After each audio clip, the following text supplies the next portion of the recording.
Yung e-stop nyo is may nag-press. Magdadrop po itong either channel na to. So kung nag-drop po yan, yung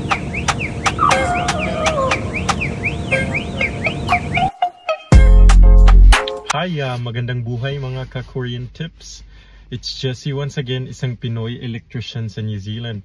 So for today's video guys, samahan niyo po akong matuto regarding safety relays, paano ba siya gumagana, paano ba siya i-check, at gaano ba ito ka-importante. So overview po sa problema ngayon sa site is, nandito po akong sa site na to like last month.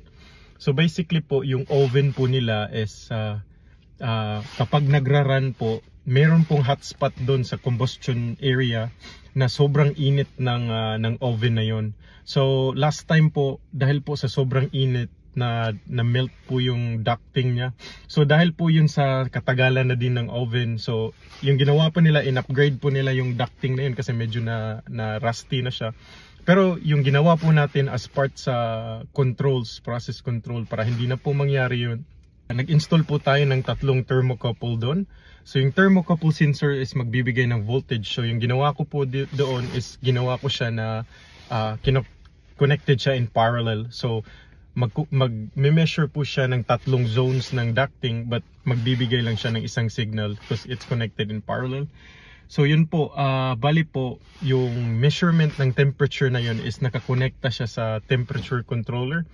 So temperature monitoring, na kung saan pag above 100 degrees na yung outside temperature ng ducting is magte-trip yung oven.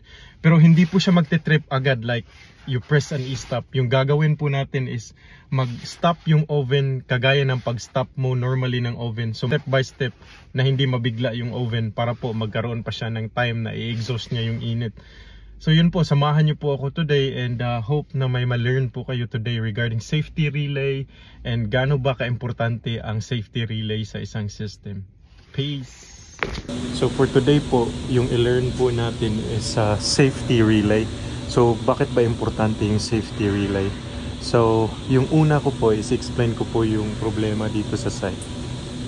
So yung problema po dito sa site is itong oven na to is meron po siyang mga hotspot doon sa taas. Ito po yung combustion chamber dito ng oven. So meron po siyang hotspot somewhere here, somewhere in this area na nag-iinit siya. Muntikan po siyang masunog yung outside na ducting. Nakikita nyo po medyo maitim yung ducting na. So yung ginawa ko po dito is nag-install po ako ng mga screw-in type na thermocouple. So itong thermocouple is naka-connect po siya in parallel. So basically in-average na lang po yung temperature sa area na to. Kasi hotspot po to, mainit siya dito for some reason. So yung ginawa natin is nag-install tayo ng mga sensor, tapos in-integrate natin to dun sa paperless recorder, parang controller, na kung saan kung temperature na to is above 500 degrees Celsius is iti-trip niya yung oven. So i-stop niya po yung process. So ito po yung in-install natin recently. Kasama po natin yung mga electrician namin. So sila po yung nag-install. Ngayon po ako na po yung mag-commission ng system. So bali po today, i-learn po natin yung kahalagahan ng safety relay. Paano ba natin magagamit ang safety relay sa isang control system? So dito ko po i-integrate yung temperature sensor. Tapos itong screen na to is meron po siyang relay. Kaya ko pong makapag-activate ng relay output from here, which is this one right here. Yan po yung relay output ng recorder na to. So gusto ko lang pong i-share sa inyo itong safety relay sa mga gustong matuto for today. So guys, pag every time na magtingin kayo ng safety relay sa isang control panel, yung una nyong tingnan is itong dalawang indication lights. So yung dalawang indication lights is ito pong yung dalawang channel na minomonitor ng safety relay. Pag may isa po dyan na naputol, like for example yung e-stop nyo is may nag-press, magdadrop po itong either channel na to. So kung nag-drop po yan, yung relay mo po is mag-fault. Tapos yung whole process is syempre mag-change yung state ng contact ng safety relay. So basically po, mag-change po siya ng state at mag-stop po yung process. So paano nga ba gumagana yung safety relay? Yung safety relay gumagana po yan by itong dalawang channel na to. Ito, galing po yan dito sa S12 papunta sa S11 to S21. So basically po, yung dalawang channel minomonitor. Paano nga ba yan gumagana? So yung safety relay, magsisend po siya ng pulses sa dalawang channel. So maglo-loop lang po siya from S11 to S21. So i-overview nyo po na isa lang siyang loop na circuit na nagsisend siya ng pulse. Pag may naputol dun sa pulse, like for example yung pulse is hindi na regular, it means yung cable mo is may putol or may nag-press ng e-stop. So yun po, magti-trigger po itong dalawang indicator light na magda-drop siya. So magche-change po yung state ng safety relay. So guys, as I've said, nagmo-monitor lang po siya ng dalawang channel.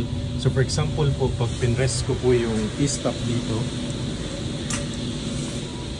so makita nyo po dito na wala na po yung dalawang indication light, na healthy pa yung safety system nila. So basically po, yung gagawin po natin is integrate natin yung temperature limit dito, alarm, na pag nag-trigger yun is mag-stop tong relay na to, mag-default. So guys, ito po yung in-install ko na relay, tapos terminals, integration lang po siya sa safety contactor, safety relay, and so basically po, pag nag-trigger yung alarm doon sa taas, yung may ducting na may sensor, mag-trigger po sa relay na to, and then magda-drop po ng contactor, and then mag-trip po ng process. And basically, meron po tayong indicator light dito na magsasabi na high temperature na sa taas. So yun. So basically, tinetest ko lang po yung logic ng system ngayon. So using my signal generator,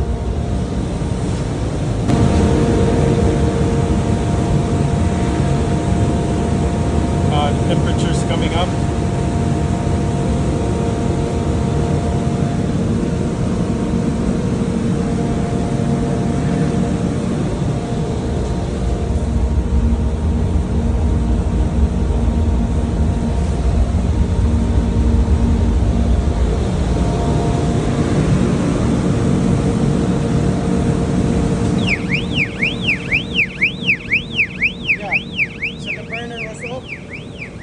That's good.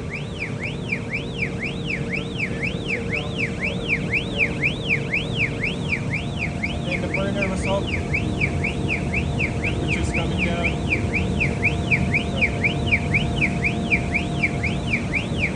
And the fan's still running.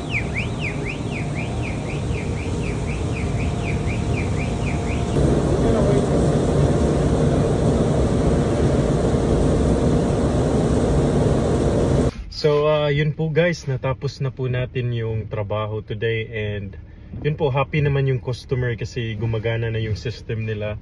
So basically po, yung ginawa natin again is in-interface natin yung temperatures na install natin, na mag-monitor ng temperature sa ducting nila. So basically po, yung mangyayari po is pag tumaas po yung temperature na yun from outside the ducting, it means po na may problema yung burner. So isa shut off niya po yung burner. Yung burner po is mag-switch off. Pero yung mga exhaust fan, hindi po siya mag-switch off po. Yung reason po nun is kailangan hindi fully stop yung oven, kasi pag nag-fully stop siya, hindi mo siya ma-exhaust yung, like for example, yung temperature na mainit. Kasi yung temperature ng oven is mag-range from 800 to 1000 degrees Celsius. So basically po, pag switch off mo lahat, yung init po is hindi po makakalabas. So kailangan yung burner lang po. Yung burner is yung nagbibigay ng apoy, yun lang po dapat yung maka-off, while yung mga exhaust fan is magra-run pa rin siya until mag-cool down yung whole system. Yun po, thank you po for watching, and follow for more practical advice. Sana po may natutunan kayo regarding safety relay for this vlog, and yeah, thanks guys, and more power sa inyo lahat. Peace!